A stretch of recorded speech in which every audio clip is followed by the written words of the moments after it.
Today we will be taking a first-hand look at the Supercell graveyard. Just last year, Supercell's CEO said that they've killed over 30 plus games. However, only a handful of those games are actually known to the public. So in this video, we will be going over every game Supercell has killed that we know of. Gunshine.net, which was later renamed Zombies Online, was Supercell's first ever release. It was a free-to-play zombie MMORPG. Gunshine.net was only playable on a web browser until later having a mobile version of the game. It had everything you'd expect from an MMO. A story, levels, boss fights, collecting loot, and character customization. It also had an online multiplayer. The game was released in 2011 and had a peak of 500,000 monthly players before shutting down in 2012. Developers stated that players were getting bored of the game and the game was hard to get into. The original plan for the game was to be cross-platform, but Supercell quickly realized the mobile version of the game wasn't very good.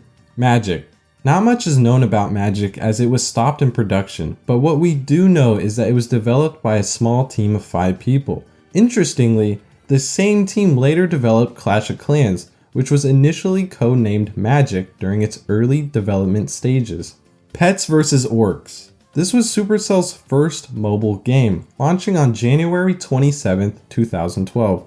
This game was very much like Clash of Clans. You had to upgrade and defend your town and train your pets to attack orcs. You could upgrade your town by buying resource collectors, pet houses, and decorations. It was a casual strategy game that was shut down just 1 month after release. Supercell was quoted as saying this about Pets vs. Orcs. It's usually better to kill games earlier rather than later. If it starts to feel like the game isn't going to work or isn't fun enough, it's usually a sign that you should have already killed it. Tower. Not much is known about Tower, and there's no gameplay for the game either. What we do know is that it was a codename for a game that they decided to kill later that spring. Battle Buddies. This was a tactical PvP shooter. The game was soft launched on iOS only in Canada. The game was turn-based, so you would take turns moving your characters and performing various actions like shooting or collecting loot. There was also a vision area, so you couldn't see enemy players until they entered your line of sight. There was a shop where you could buy items and also a skill system you could use to unlock more things like weapons. The game looked very interesting, definitely a very unique idea. It was discontinued later that year due to poor monetization. Spooky Pop. Released in December 2014, this was a match 3 game kind of like Candy Crush. Matching 3 colored boxes would perform an action up top,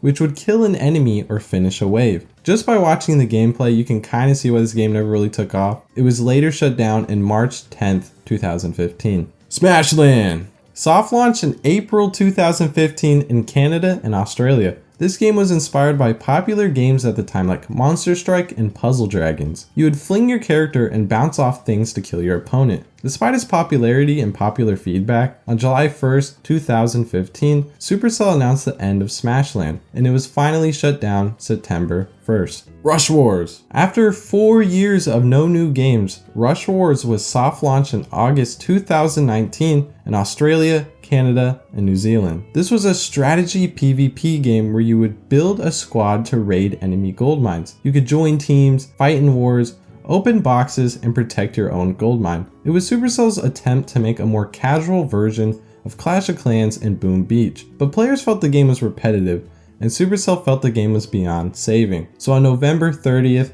just a couple months after soft launch, the game was shut down. Heyday Pop. This game was also inspired by other popular titles at the time. Entering soft launch in March 2020, it was another attempt by Supercell to reach more casual players. You would complete levels by playing the puzzles and earn resources for doing so. You would then upgrade your farm with those resources. This type of game was very oversaturated at the time, and Supercell stated the game didn't meet the standards we have set for ourselves and our players. On November 30th, 2020, it was announced that the servers will be shutting down on February 1st, 2021. Clash Quest. Soft launched in April 2021, it was a tactical turn-based adventure strategy game. I don't really know what that means, but just from looking at the gameplay, you can get a pretty good sense of what the game was. It was set in the Clash universe, and you would play these levels against enemy defenses. You had a limited amount of troops, so you would have to carefully strategize each level. The game was later reworked, but players still weren't very happy with the game. In August of 2022, they announced the servers will be shutting down. Everdale. Everdale was initially released in late 2020 as Valleys and Villages under the developer name Osmium Interactive as an alpha test. This was done so players wouldn't just play the game because Supercell made it. It was later soft launched on August 23rd, 2021. It was a city builder aimed at friendly collaboration, where players would have to manage their own village and team up with other users in the so-called valleys to share progress with each other. On October 30th, 2020, it was announced that the game was being shut down at the end of the month. After shutting down, Everdale was actually acquired by a company called Metacore, who plans to re-release a new iteration of the game. But things are not looking too great,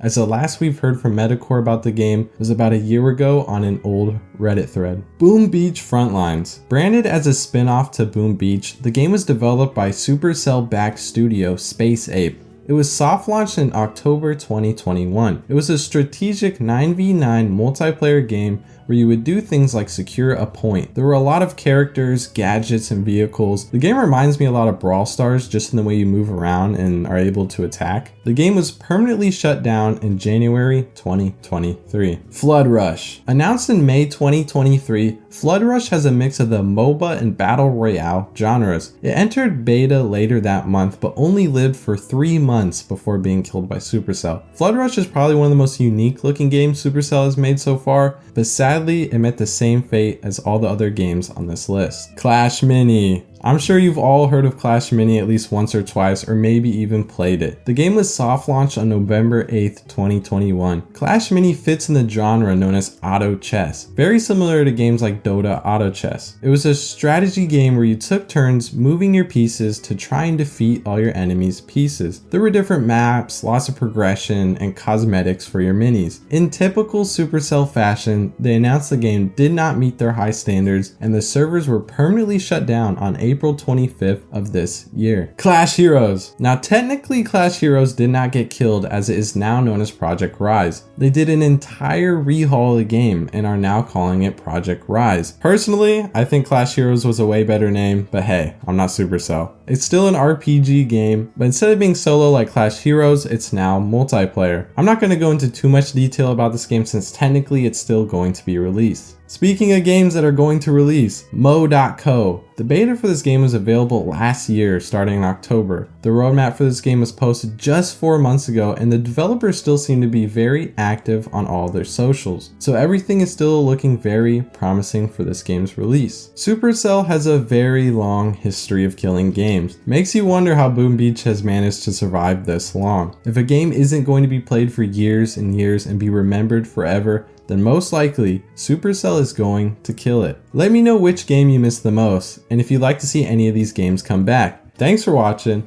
Like, subscribe, peace.